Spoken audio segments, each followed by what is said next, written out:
town, this is chilling. Residents of Shelbyville, a small town in Tennessee, have been seeking help ever since Muslim migrants began targeting the local Christians with violence. The small town in Tennessee has a typical small-town look and feel. Small movie theater, sheriff, church. However, as the Somali migrants have gathered here in large numbers, the small Tennessee town's residents have been forced to defend themselves. They've had an impact here. Unfortunately, it's not been a good impact, said Brian Mosley, a reporter for the local Shelbyville Times-Gazette stated. I found that there was just an enormous culture clash going on here, he said.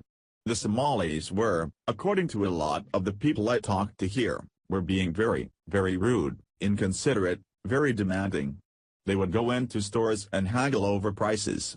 They would also demand to see a male salesperson, would not deal with women in stores. Their culture is totally alien to anything the residents are used to, Mosley said. Not only is there a culture clash, violent crimes have now hit their town.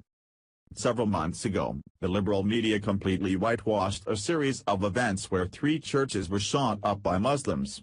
Jihad Watch was the only one to even report on the story, where AK-47s were used to shatter the windows of multiple churches in the area.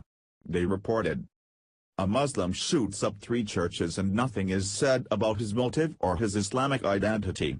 Would the same courtesy be shown a Christian who shot up 3 mosques? Why the cover-up? Who is responsible for it? 3 churches were shot up in the Shelbyville, Tennessee area starting on the night of September 27, 2016. The Horse Mountain Church of Christ was shot 16 more times the night of September 29. The Philippi United Methodist Church along with another church was also struck by 7.62 by 39 rounds on the 29th. 7.62 by 39 rounds are consistent with an AK-47 or SKS rifle. The Bedford County Agriculture Center was also attacked with gunfire on the 29th, shattering the front glass. There were also reports of utility boxes being shot during this time. In a report by Freedom Daily a while back, Somali migrants completely took over a small Minnesota white neighborhood several months back and started threatening to rape and murder females who were standing in their yards. Local reports reveal that white woman was just minding her own business outside of her home when a mob of migrant males approached her and began screaming disparaging comments at her, threatening to rape and kill her.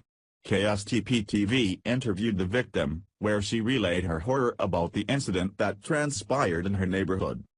They were screaming at the house that they were going to kidnap me and they were going to rape me, one Minneapolis resident told KSTP-TV. It was a very traumatizing experience.